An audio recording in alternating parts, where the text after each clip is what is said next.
وقال النبي صلى الله عليه وسلم لا يؤمن أحدكم حتى يكون هواه تبعا لما جئت به.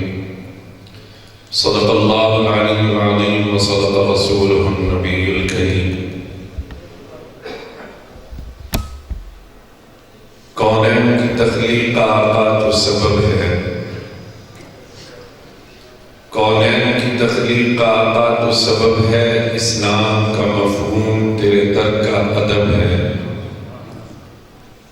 طٰہٰ سے عیاں ہے تیری صورت کا قصیدہ، قرآن میں یاسین تیرا نام و لقب ہے.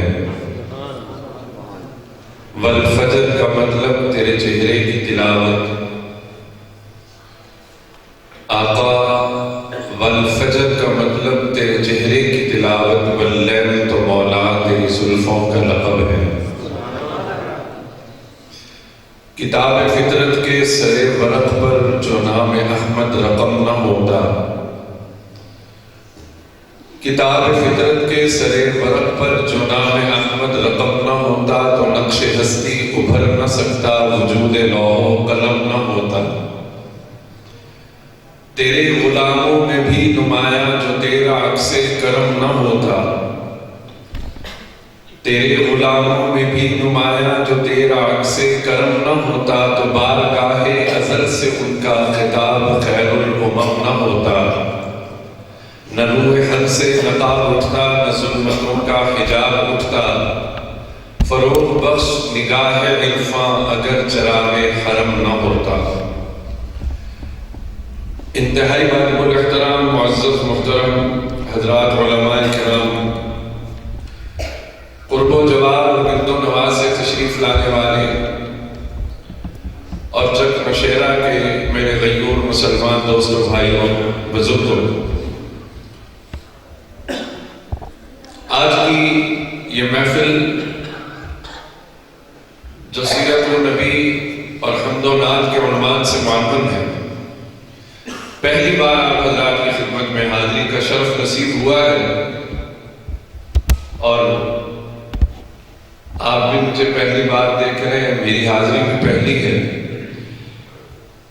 ربیع الاول کے مہینے میں اس طرح کے پروگرامز ہوتے ہیں جس میں حضور کا تذکرہ ہوتا ہے اور ان تذکروں کا تعلق حضور کی اس خاص خصوصیت کے ساتھ ہے، اس انفرادی خصوصیت کے ساتھ ہے جو اللہ تعالیٰ نے اپنے محبوب کو عطا فرمائی. اور اس خصوصیت کو قرآن میں وَرَفَعْنَا لَكَ ذِكْرَكَ کی صورت میں بیان کیا. جناب سیدنا حقوق علیہ السلام جو اللہ کے نبی تھے، انہوں نے نبی کریم صلی اللہ علیہ وسلم کی آمد کی بشارت اس عنوان سے دی تھی کہ وہ نبی آئے گا جس کی حمد سے، جس کی تعریف سے زمین و آسمان کا خلا بھر جائے گا. احمد کی حمد سے بڑے بدیع انداز میں انہوں نے حضور کے آنے کی خبر دی. احمد کی حمد سے زمین و آسمان کا خلا بھر جائے گا. حالانکہ اگر یوں کہا جاتا کہ محمد کی حمد سے صلی اللہ علیہ وسلم، کیونکہ محمد کا معنی ہے تعریف کیا گیا اور احمد کا معنی اس میں فاعل میں دیکھا جائے تو اس کا معنی ہے سب سے بڑھ کر اللہ کی تعریف کرنے والا. لیکن بڑے بدیع انداز میں کہا کہ احمد کی حمد سے زمین و آسمان کا خلا بھر جائے گا. یہ وَرَفَعْنَا لَكَ ذِكْرَكَ کی گویا تعبیر ہے کہ کائنات میں سب سے بڑھ کر اللہ کی تعریف کرنے والی یہ ذات ہے اور اللہ کی طرف سے جس کی سب سے زیادہ تعریف کی گئی اور کروائی گئی وہ آمنہ کے لال عبداللہ کا در یتیم ہے. ہر زبان میں، ہر کلام میں، ہر کلام کی ہر صرف میں، وہ شعر ہو، ادب ہو، کوئی بھی زبان ہو، کوئی بھی مذہب ہو، مختلف زاویوں سے ایسی مدح و توصیف ہمارے نبی کی گئی ہے کہ عقل حیران ہے اور دنگ ہے. یہ بات تو فطری ہے اور اس دنیا میں ہم دیکھتے ہیں، یہ ہمارا تجربہ ہے کہ کسی بھی آنے والے کا پتہ تب چلتا ہے جب وہ اس دنیا میں آ جاتا ہے. اس کا ظاہری حسن و جمال ہو، عادات و اطوار ہو، شمائل و فضائل ہو، اس کا گفتار و کردار ہو، اس کی صورت ہو، سیرت ہو، قد و قامت ہو، خد و خال ہو، وہ جب اس دنیا میں آئے پھر پتہ چلتا ہے کہ یہ کیسا ہے۔ لیکن یہ بھی ہمارے آقا کی خصوصیت ہے، حضور اس دنیا میں آئے بعد میں ہے، تذکرے پہلے ہیں۔ وَرَفَعْنَا لَكَ ذِكْرَكَ کی ایک تعبیر یہ بھی ہے کہ صرف آخرین میں نہیں، اولین میں بھی حضور کا تذکرہ، اور کہاں کہاں کس پیرائے میں ہے۔ سرسری طور پر عرض کر کے اپنی بات آگے بڑھاتا ہوں۔ جناب سیدہ آمنہ فرماتی ہے کہ عظمتوں والا بچہ جب میری کوکھ میں آیا تو اس کی عظمتوں کے آثار پہلے ہی ظاہر ہو گئے کہ اگر یہ بچہ میری کوکھ میں آیا، میرے وجود سے ہمہ وقت خوشبو پھوٹتی ہے، آسمان کے ستارے اتنا قریب آ جاتے ہیں، میرے آنگن میں اگر آنگن میں قدم رکھوں آسمان کے ستارے اتنے قریب آ جاتے ہیں کہ گویا میرے سر پر ٹوٹ کے گر جائیں گے، اور ان سے آواز آتی ہے نبی آخر الزمان کے ماں ہم تجھے سلام کہتے ہیں۔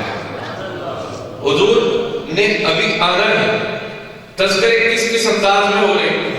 فرماتی ہے اس بچے کی برکتیں جو ظاہر ہوئی کہ اگر کنویں کی منڈیر پر پانی بھرنے جاتی ہوں، پہلے ڈور ڈال کے مشقت سے پانی نکالتی تھی، اب کنویں کا پانی خود اچھل کر منڈیر کے کناروں پر آ جاتا ہے۔ پہلے سنگلاخ راستوں پر قدم رکھتی تھی تو کبھی کبھی پتھر زخمی بھی کر دیا کرتے تھے، اب میرے پیروں کے نیچے موم کی طرح نرم ہو جاتے ہیں۔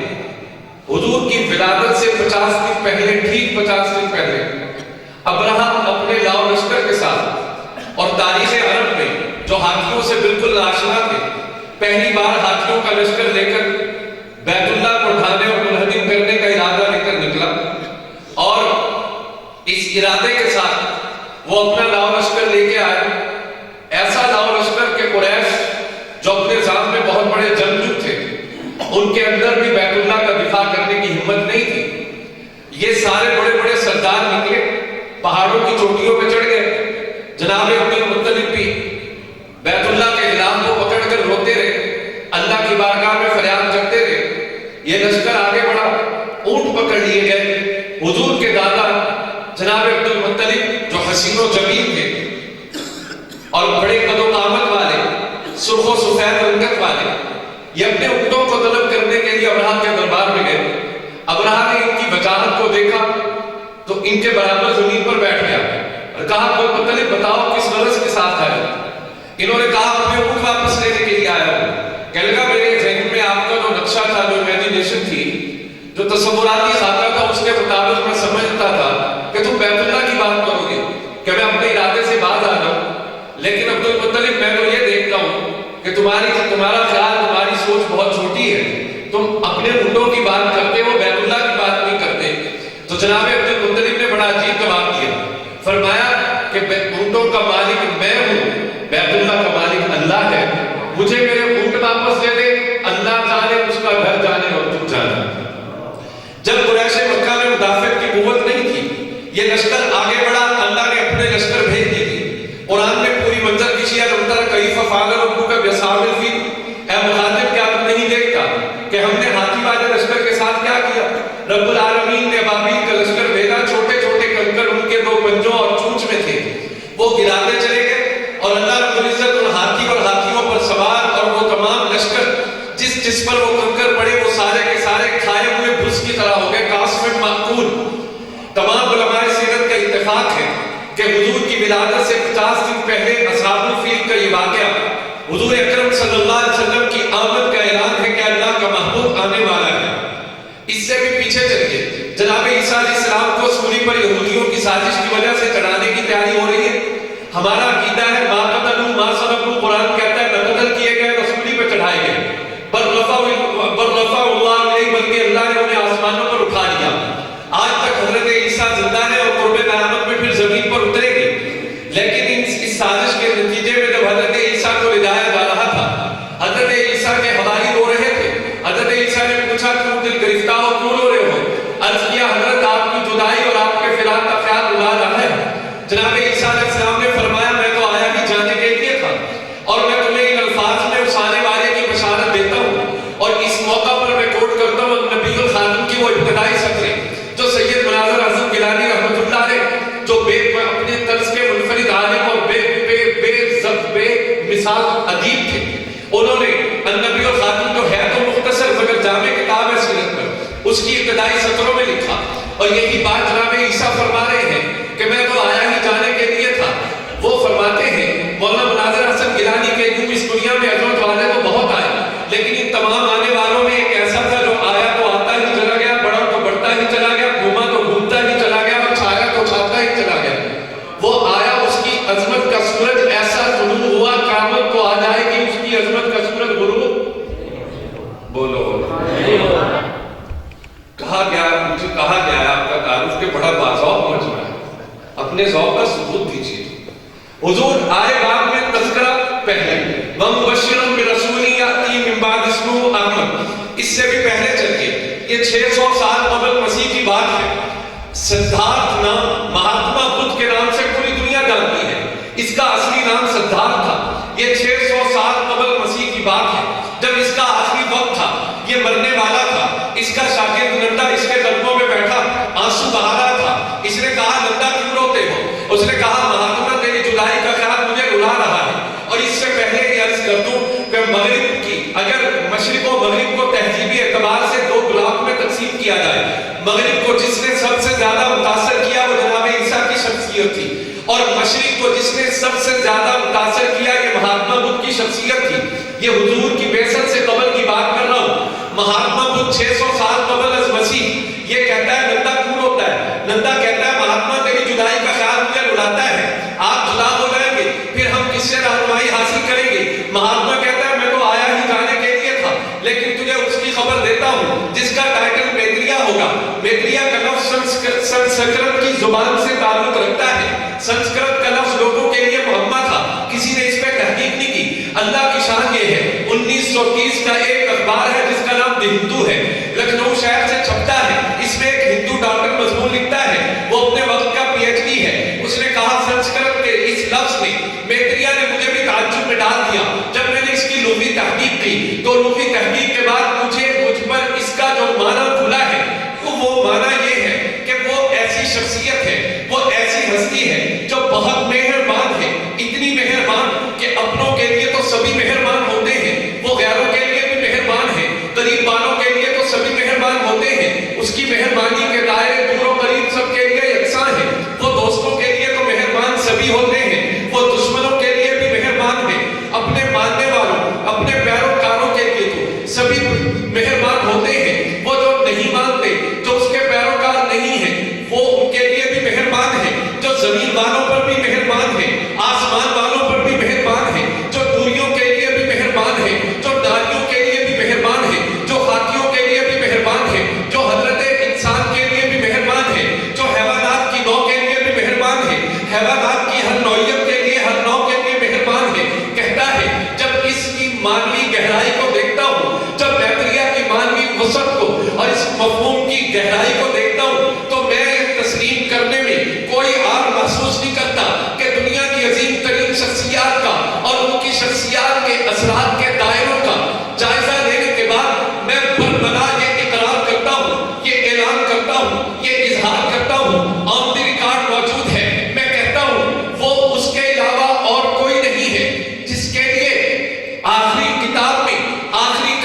لیجلہ فذو العرش محمود وہذا محمد. کملی والے تیرا نام اتنا حسین ہے کہ عرش والے نے تیرے نام کو عظمت عطا کرنے کے لیے، یہ ورفعنا لک ذکرک کی ماہیت ہے، تیرے نام کو عظمت دینے کے لیے تیرا نام اپنے نام سے نکالا کہ عرش والے کا نام محمود ہے اور تیرا نام محمد ہے. اسی لیے کسی نے اس میں محمد کو لے کر کتنے خوبصورت پیرائے میں میرے نبی کی تعریف کی. ورفعنا لک ذکرک کا ایک پہلو یہ بھی ہے، وہ محمد بھی، احمد بھی، محمود بھی، اس نے مطلق کا شاہد بھی، مشہود بھی، اور وہ کہنے والا کتنے خوبصورت پیرائے میں کہتا ہے محمد آبروئے لفظ یا لفظوں کی رانائی، محمد علم و حکمت، رمز و عرفاں، عقل و دانائی، محمد کی زبان قرآن کے احساس تک میں ہے، محمد ہی بیاں الحمد سے والناس تک میں ہے، محمد حجرہ کونین میں عفت کا شہزادہ، محمد ظلمتوں کے دیس میں کتنوں بھرا بادا، محمد کا قصیدہ ہے بہو انجم کی تحریریں، محمد کے نشاں ہائے قدم انوار کی سطریں، محمد کی انا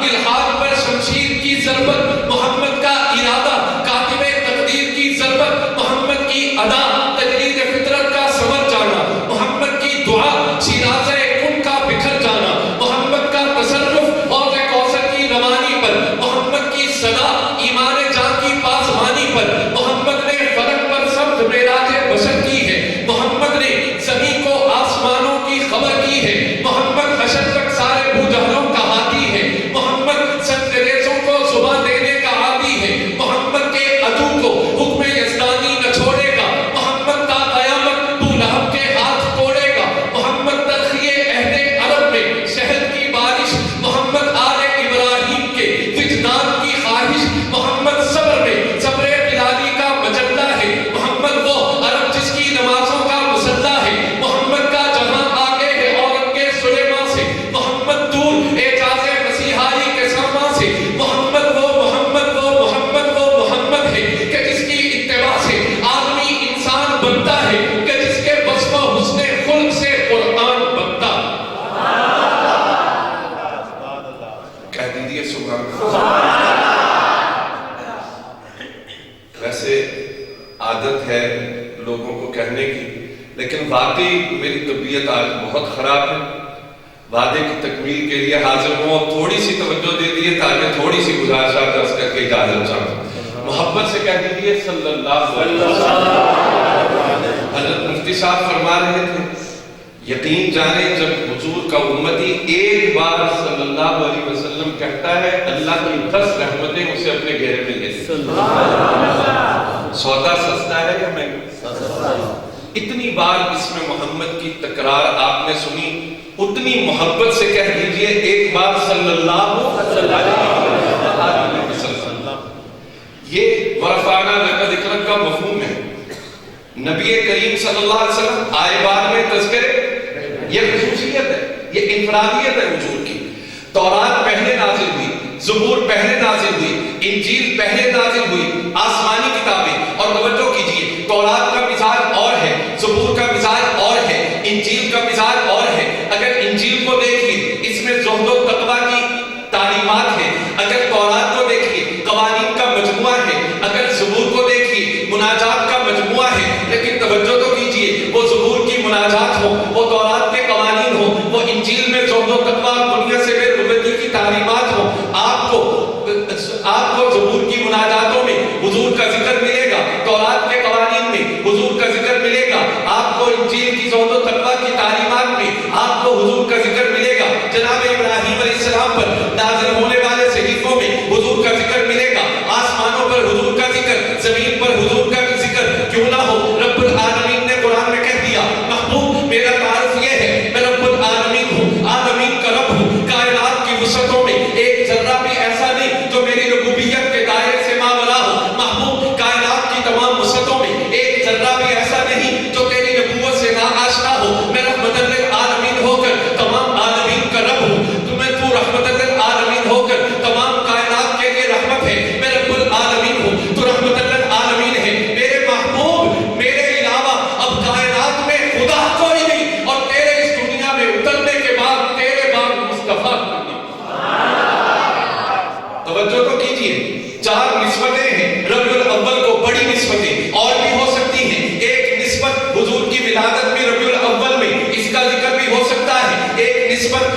رسولوں کا سلسلہ، آسمانی کتابوں کا سلسلہ، اسی لیے کہا جاتا ہے حضور وجہ تخلیق کائنات ہے۔ مولانا ادریس کاندھلوی رحمۃ اللہ علیہ کی بے مثال اور مستند سیرت پر کتاب ہے سیرت المصطفیٰ، اس میں جناب مولانا ادریس کاندھلوی لکھتے ہیں لولاک لما خلقت الافلاق، یہ حدیث قدسی ہے، اللہ فرماتے ہیں محبوب تجھے پیدا نہ کرتا تو یہ کائنات پیدا نہ کرتا۔ سند کے اعتبار سے اگرچہ یہ حدیث ضعیف ہے لیکن فرمایا اس روایت کی تائید قرآن کی یہ آیت کر رہی ہے، وما خلقت الجن والانس الا لیعبدون، انسانوں اور جنوں کو ایک مقصد کے ساتھ پیدا کیا ہے، وہ مقصد کیا ہے کہ یہ اللہ کی عبادت کرے۔ یعنی جنوں انسانوں کے لیے دنیا کو بنایا، جنوں انسانوں کو عبادت کے لیے بنایا، اور تمام جنوں اور انسانوں میں جس نے رب کی عبادت کو درجہ کمال تک پہنچایا ہے وہ آمنہ کا لال ہے، عبداللہ کا در یتیم ہے۔ اس لیے فرمایا اگر یہ کہا جائے کہ حضور مقصود تخلیق کائنات ہے تو غلط نہ ہوگا،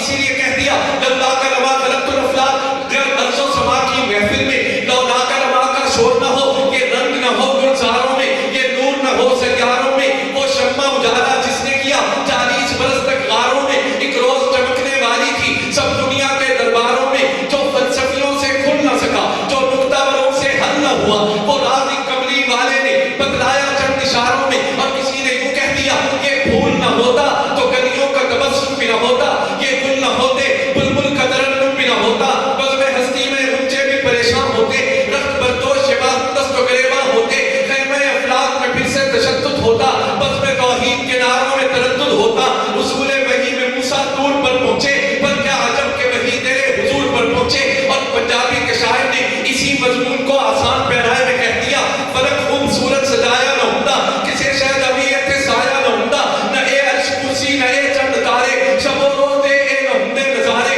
نہ حورا دے قصے نہ آدم نہ حوا، نہ یعقوب یونس نہ یوسف زلیخا، نہ تختہ دے تاجہ دے سلطان ہوندے، نہ محلہ دے والی نہ دربان ہوندے، ہوا اے نہ ہوندی نہ ہوندا اے پاڑی، نہ ملتی کسے کو کدے زندگانی، نہ جنوں بشر تے نہ کوئی پرندہ، حیاتی مماتی نہ مویا نہ زندہ، نہ عرش و فرشتے نہ خاکی نہ نوری، زمانے تے کچھ بھی نہ ہوندا ظہوری، کسے شاید ابھی ایتھے سایہ نہ ہوندا جناب نے محمد بڑھایا محمد صلی اللہ علیہ وآلہ فداء ابی و امی و روحی صلی اللہ علیہ وسلم۔ حضور ہی مقصود تخلیق کائنات ہے، اور جہاں تک میں نے عرض کیا وہ پہلی نسبت کہ اس کائنات میں حضور کی آمد، حضور کی ولادت باسعادت ربیع الاول کے مہینے میں ہے۔ میاں کوئی یہ نہ کہتے ولادت نہیں مانتے، کوئی یہ نہ کہتے حضور کی آمد نہیں مانتے، اس لیے آمد پر بھی بات ضرور کروں گا۔ ہم بات صرف اتنی ہے، فرق صرف اتنا ہے کہ ہم مانتے ہیں، تم مناتے ہو۔ منانے اور ماننے میں فرق یہ ہے ابو بکر ماننے والا تھا، ابو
کو دیکھا، حضور کے ہاتھوں سے ضبط کا بندھن چھوٹ گیا اور حضور فرمانے لگے اس ایک کے بدلے میں 70 کی لاشوں کا یہی حال کروں گا۔ رب نے کہا وَإِنْ عَاقَبْتُمْ فَعَاقِبُوا بِمِثْلِ مَا عُوقِبْتُمْ وَلَئِنْ صَبَرْتُمْ لَهُوَ خَيْرٌ لِلصَّابِرِينَ۔ نہ سوڑیا تو رحمت للعالمین ہے، تجھے انتقام نہیں جچتا، تجھے تو صبر جچتا ہے۔ میرے محبوب تو صبر کر، یہ میرا اختیار ہے، ہدایت ہو یا نہ ہو، کلمہ پڑھے یا نہ پڑھے، جنت میں جائے یا نہ جائے، لیکن مقصد کی تکمیل کے لیے، کردار سازی کے لیے، دین کو دنیا میں پھیلانے کے لیے، نظم العین کی طرف اٹھتے ہوئے قدموں کو نبی کے دیکھ، نبی نے کن کن قیامتوں کو سر پہ لیا ہے، کون کون سے حشر جھیلے ہیں، کن اذیتوں کی گھاٹیوں سے آمنہ کا نام عبداللہ کا درِ یتیم گزرا ہے۔ کہ صرف ظاہری مسائل نہیں، ذرا نبی کی راتوں کو دیکھ، راتوں کو جاگنا نبی کی پٹلیوں پر برف ڈال دیتا ہے، راتوں کو جاگنا، راتوں کو رونا امت کے لیے، کہ رب کو بھی کہنا پڑا محبوب اتنا غم، اتنا دکھ، اتنا درد کہ اپنی جان کو ہلاک کر ڈالیں گے۔ قم اللیل الا قلیلا، یہ مشن ہے، یہ مقصد ہے، یہ نظم العین ہے۔ حضور کی ذاتی عظمت اپنی جگہ پر بچا، لیکن جب تک مقصد کی بات نہ ہو، نظم العین کی بات نہ ہو، دین کے غلبے کی بات نہ ہو، دین کے لیے کٹ مرنے کی بات نہ ہو، سیرت کا ذکر ادھورا ہے، مکمل نہیں ہے۔ بات سمجھ میں آئی کہ نہیں؟ جی سبحان اللہ، ہمیں مقصد پہ آنا چاہیے یا نہیں؟ جی یہ حضور کی ذاتی عظمت ہے کہ حضور اس دنیا میں آئے تو حضور کی آنکھوں میں سرما ڈلا ہوا، حضور اس دنیا میں آئے سرمگی آنکھیں جن میں ہر وقت سرخ ڈورے دوڑتے تھے۔ یہ حضور کی ذاتی عظمت ہے۔ حضور آئے تو مختون حالت میں، حضور آئے تو خوشبو پھیل گئی، حضور آئے تو جسم بالکل پاکیزہ اور بالکل مطہر اور بالکل پاک صاف حضور اس دنیا میں آئے۔ بی بی آمنہ کہتی ہیں ولادت کے ساتھ ہی میں نے ایک نور زمین سے بلند ہوتے ہوئے آسمان کی بلندیوں تک جاتے ہوئے دیکھا، اور اس نور کی روشنی میں شام کے محلات کو اپنی آنکھوں سے دیکھا۔ گویا قدرت اس بلیغ اشارے سے بی بی آمنہ کو بتا رہی تھی آمنہ اپنے بچے کی یتیمی پر رنجیدہ اور ملول نہ ہونا، اس نور میں وہ شام کے محلات کو دیکھ، تیرے درِ یتیم کی نبوت اور حکومت کے جھنڈے ان شام کے محلات پر بھی لہرائیں گے۔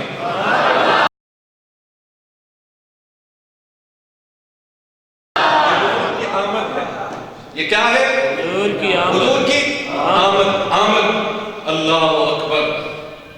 ایسی حسین آمد جس آمد نے اجڑی ہوئی دنیا کو بسا دیا، ایسی آمد جس نے عورتوں کو تقدس دیا، ایسی آمد جس نے انسان کو انسانیت کے شرف سے ہمکنار کیا، ایسی آمد جس نے انسان کو خود آشنا بھی بنایا، خدا آشنا بھی بنایا، ایسی آمد جس نے دنیا سے شرک کے اندھیروں کو پاک کر کے توحید کے اجالوں سے منور کیا، ایسی آمد جس میں فطرت نبوت کے بعد نبوت اور رسالت کے جھنڈے لہرائے، ایسی آمد جس میں جبریل امین کی آمد دوبارہ سے شروع ہوئی، وحی کا سلسلہ دوبارہ سے شروع ہوا، ایسی آمد اور ایسی مکمل آمد، ایسی اکمل آمد کہ اس سے پہلے جتنی آمدیں ہوئی وہ آمدیں وقتی تھی، لیکن یہ ایسی آمد تھی کہ رب العالمین نے کہہ دیا محبوب تیرے آنے کے بعد تیرے وجود پہ نبوت ختم ہے، تیرے آنے کے بعد تیرے وجود پہ رسالت ختم ہے، محبوب قصر نبوت کو میں نے تیرے وجود کی اینٹ لگا کے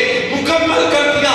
اب قیامت تک کے لیے جو نبوت نبی ہونے کا دعویٰ کرے وہ دجال تو ہو سکتا ہے، کذاب تو ہو سکتا ہے، تیرے بعد نبی کوئی نہیں ہو سکتا۔ ایسی آمد جس کے لیے رب العالمین نے قرآن کی آیتوں میں کہا وَمَا أَرْسَلْنَاكَ إِلَّا رَحْمَةً لِلْعَالَمِينَ، ایسی آمد جس میں قرآن کی آیتوں نے کہا إِنَّا أَرْسَلْنَاكَ شَاهِدًا وَمُبَشِّرًا وَنَذِيرًا وَدَاعِيًا إِلَى اللَّهِ بِإِذْنِهِ وَسِرَاجًا مُنِيرًا، ایسی آمد جس میں قرآن نے کہا قَدْ جَاءَكُم مِّنَ اللَّهِ نُورٌ وَكِتَابٌ مُبِينٌ، ایسی آمد جس میں قرآن نے کہا لَقَدْ مَنَّ اللَّهُ عَلَى الْمُؤْمِنِينَ إِذْ بَعَثَ فِيهِمْ رَسُولًا، ایسی آمد جس میں قرآن کہتا ہے هُوَ الَّذِي بَعَثَ فِي الْأُمِّيِّينَ رَسُولًا، ایسی آمد جس میں قرآن کہتے ہیں قُلْ يَا أَيُّهَا النَّاسُ إِنِّي رَسُولُ اللَّهِ إِلَيْكُمْ جَمِيعًا، اور کسی عاشق صادق نے کہا قرآن کی آیتوں کے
کوثر کی آمد ہے، کاف سے کفر کو مٹانے والے کی آمد ہے، لام سے لطف و ہدایت کے پیکر کی آمد ہے، میم سے برکت رشت و ہدایت کی آمد ہے، نون سے نور کے پیکر کی آمد ہے، واو سے بدہ تخلیق کائنات کی آمد ہے، آ سے ہادی کون و مکان کی آمد ہے، یا سے یثرب و بطحا کو مدینہ منورہ اور مکہ مکرمہ بنانے والے کی آمد ہے۔ ارے بیت اللہ سے پوچھو، بیت اللہ کہتا ہے میرے وجود کو بتوں سے پاک اور اللہ سے چھتوں سے آزاد کرنے والے کی آمد ہے۔ ارے صفا و مروہ سے پوچھو، صفا و مروہ کی چوٹیاں کہتی ہیں ہمارے وجود کو اماں ہاجرہ کی ادا سے زندہ کرنے والے کی آمد ہے۔ ارے سور و ہرا کی غاروں سے پوچھو، سور و ہرا کی غاریں کہتے ہیں ہماری اندھیروں اور خلوتوں کو اپنی عبادتوں اور اذکار و تسبیحات سے مہکانے والے کی آمد ہے۔ ارے میرے نبی کے ایک ایک صحابی سے پوچھو، مکہ کے تاجر ابو بکر سے پوچھو، میرے سر پر تاج صداقت سے لانے والے کی آمد ہے۔ عمر سے پوچھو، عمر کہتا ہے مجھے عدالت کا درس دینے والے کی آمد ہے۔ عثمان کہتا ہے مجھے حیا و سخاوت کا سبق پڑھانے والے کی آمد ہے۔ علی کہتا ہے مجھے شجاعت و تحفظ کی دنیا کا شہسوار بنانے والے کی آمد ہے۔ حسین کہتا ہے میرے وجود میں ذوق شہادت اور شوق عزیمت بھرنے والے کی آمد ہے۔ میرے نبی کا ایک ایک صحابی کہتا ہے کہ ہم جو خود راہ پر نہ تھے اوروں کے ہادی بن گئے، وہ کیا نظر تھی کہ جس نے مردوں کو مسیحا کر دیا۔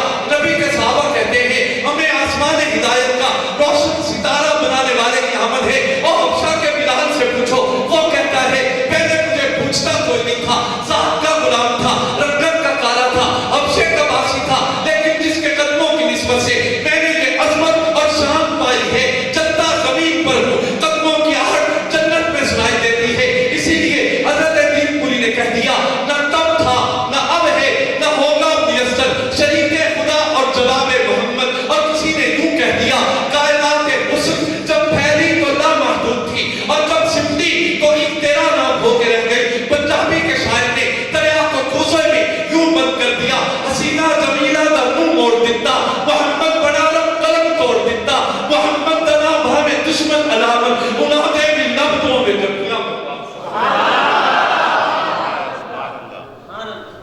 کہہ دیجئے صلی اللہ صلی اللہ۔ آخری بات سنیے، حضور کی عظمت کا سفر کہاں تک کیسے ہے۔ حضور معراج پر گئے، حضرت مفتی صاحب فرما رہے تھے کہاں گئے؟ بولیے۔ سب سے عظیم الشان معجزے حضور کے دو ہیں، ایک حضور کی ذات تک، حضور کے وقت تک معراج کا معجزہ، اور دوسرا قرآن جو قیامت کی صبح تک سدا بہار ہے، ایور گرین ہے۔ یہ واحد معجزہ ہے کہ قیامت تک اس دنیا میں باقی رہے گا۔ یہ حضور کا معجزہ بھی ہے، قرآن اللہ کا کلام بھی ہے، حضور کا معجزہ بھی ہے، حضور کی نبوت اور رسالت کی دلیل بھی ہے۔ حضور واپس آئے، واپس آنے کے بعد جناب موسیٰ سے ہم کلام ہوئے، جناب موسیٰ سے بات چیت ہوئی، جناب موسیٰ نے پوچھا کیا لے کر آ رہے ہیں؟ حضور نے فرمایا 50 نمازیں امت کے لیے لا رہا ہوں، باقی فوہا الی عبدہ ما اوحیٰ، جو بات اپنے رب سے ہوئی سو ہوئی، میں نمازیں اپنی امت کے لیے لے کے آ رہا ہوں۔ فرمایا کتنی نمازیں ہیں؟ حضور نے فرمایا 50۔ صحیح ہے کی حدیث ہے، تفسیر کے ساتھ یہ واقعہ بیان کیا، فرمایا 50 نمازیں لے کے آ رہا ہوں۔ فرمانے لگے حیرت ہے اتنی نمازیں آپ کی امت کیسے پڑھے گی؟ میری امت پر 4 نمازیں فرض تھی، وہ تو 4 نہیں پڑھتی تھی، آپ کی امت 50 نمازیں کیسے پڑھے گی؟ آج وقت ہے، موقع ہے، واپس جائیے اور 50 کی تخفیف کروا لیجیے، جتنی کم ہونا ہے اتنی بہتر ہے۔ حضور واپس گئے، جب واپس جا کر کہا اللہ کچھ کم کر دیجیے، کچھ کم کر دیجیے، حضور نے کہا کچھ کم کر دیجیے، اللہ نے اپنی مشیت سے، اپنی مرضی سے، اپنی چاہت سے 5 کم کر دی۔ حضور واپس آئے، حضرت موسیٰ نے کہا 45 بن گئی، یہ بھی زیادہ ہے، پھر واپس جائیے، واپس جا کر اور بھی تخفیف کروا لیجیے۔ حضور نے کہا کچھ تخفیف کر دیجیے، اللہ نے پھر 5 کم کر دی، زیادہ کم نہیں کی۔ ایک صاحب ایک بیان کے بعد مجھے کہنے لگے، معراج کا تذکرہ تھا، آپ مولوی صاحب، قاری صاحب، آپ کہتے ہیں حضور 50 نمازوں میں سے 45 کی تخفیف کروانے کے لیے، 45 کی کمی کروانے کے لیے بار بار عرش پر جاتے بھی رہے، آتے بھی رہے، آتے بھی رہے، جاتے بھی رہے۔ دنیا میں اصول اور ضابطہ یہ ہے، ہماری کوشش ہے پہلے چکر میں کام بن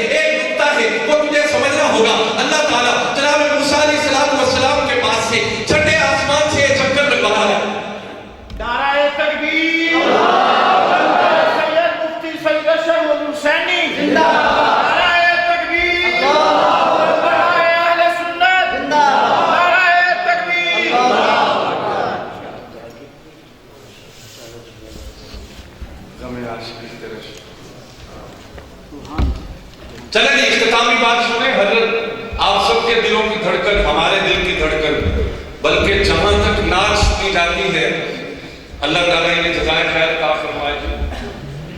شاعر اسلام حضرت مولانا مفتی سعید ارشد الحسینی، میں انہیں دیکھتا ہوں تو حیران ہوتا ہوں. اللہ نے انہیں حسین سراپا بھی دیا ہے اور حسین خیال بھی دیا ہے. حسین خیال بھی دیا ہے، حسین سراپا بھی دیا ہے. یہ اللہ کی عطا